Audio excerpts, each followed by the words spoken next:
మీ బంగారం తాకట్టులో ఉందా? నెల నెల వడ్డీ కట్టలేకపోతున్నారా? ఆచారి గోల్డ్ 9030022345.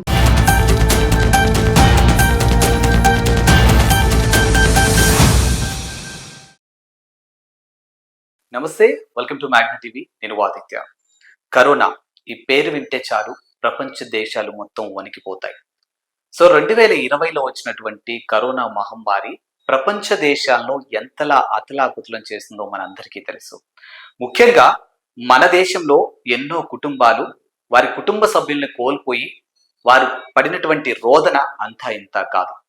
కరోనా అనేది రెండు పార్ట్లుగా మనం చూసాము. 2020లో వచ్చినటువంటి కోవిడ్ సో మొదటి దప్పుగా ఒకసారి రావడం జరిగింది, రెండో దప్పుగా రెండోసారి రావడం జరిగింది.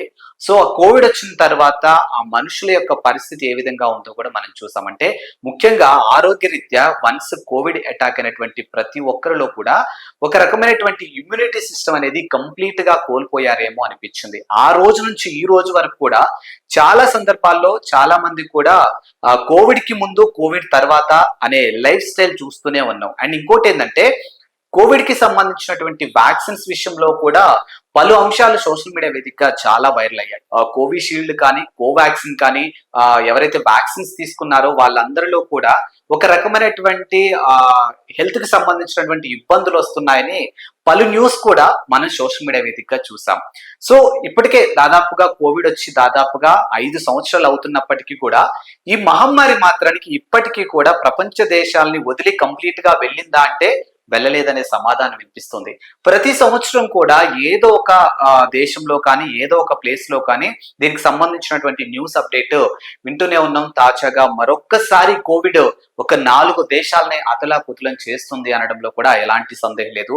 ఒకసారి చైనా కానీ థాయిలాండ్ కానీ సింగపూర్ కానీ ఇలాంటి దేశాలలో ప్రస్తుతానికైతే కోవిడ్ సంఖ్య చాలా ఎక్కువగా ఉందని తెలుస్తుంది. కోవిడ్ బారిన పడిన వారు కూడా ఇప్పటికే హాస్పిటల్స్ లో అడ్మిట్ అయ్యి అక్కడ హాస్పిటల్స్ అన్ని కూడా చాలా టైట్ అవుతున్నట్టుగా తెలుస్తుంది.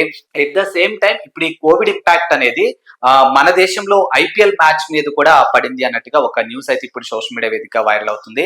సో మరి ఐపీఎల్ కి కోవిడ్ కి ఏంటి సంబంధం అనే అంశాన్ని ఒక్కసారి మనం చూసినట్లయితే, సో ఐపీఎల్ మ్యాచ్ మీద కూడా ఈ కోవిడ్ ఇంపాక్ట్ ఉంది అనేది చాలా తెలుస్తూ ఉంటుంది అనమాట. సో ఇప్పటికే సన్ రైజర్స్ హైదరాబాద్ కు ఊహించని దెబ్బ తగలడం జరిగింది. సో ఆ జట్టు ఓపెనర్ గా ఉన్నటువంటి ట్రావిస్ హెడ్ కరోనా బారిన పడ్డారన్నట్టుగా తెలుస్తుంది. సో దీంతో ఆయన ప్రయాణం చేయలేని కారణంతో రేపు లక్నోలో జరిగే మ్యాచ్ కు ఆయన అందుబాటులో ఉండట్లేదని కోచ్ వెటోరి తెలిపినటువంటి అంశం మనకి ఇక్కడ చూస్తూనే ఉన్నాం.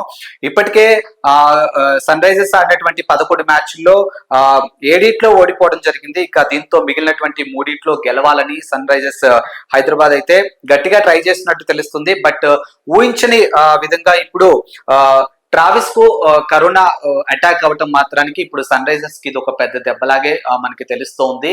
సో ఇప్పుడు ఆల్రెడీ 4 దేశాల్లో కోవిడ్ అనేది చాలా విజృంభిస్తూ ఉంది. సో అది మన దేశం వరకు వస్తుందా రాదా అనే విషయం పక్కన పెట్టేస్తే ఖచ్చితంగా మన ప్రికాషన్స్ మనం మాత్రం ఖచ్చితంగా తీసుకోవాలి. ఎందుకంటే 2020లో దాని ఇంపాక్ట్ ఏ విధంగా ఉంది, ఎన్ని కుటుంబాలు రోడ్డున పడ్డాయో కూడా మనం చూసాము. కనీసం ఒక మనిషిని ఇంకొక మనిషి తాకలేనటువంటి పరిస్థితులు కూడా మనం ఎదుర్కొన్నాం. కాబట్టి దయచేసి ఆ మహమ్మారి మన దేశంలోకి రాకముందే మన జాగ్రత్తలో మనం ఉంటే బెటర్. ఏదైతే అన్నెసెసరీ టైంలో క్రౌడ్ ప్లేసెస్ లోకి వెళ్ళకపోవటం బెటర్, అండ్ అన్నెసెసరీ టైంలో ఇంట్లో నుంచి బయట తిరగకుండా ఉంటే బెటర్ అన్నట్టుగా ఇప్పటికే వైద్యులు కూడా సూచనలు చేస్తూ ఉన్నారు.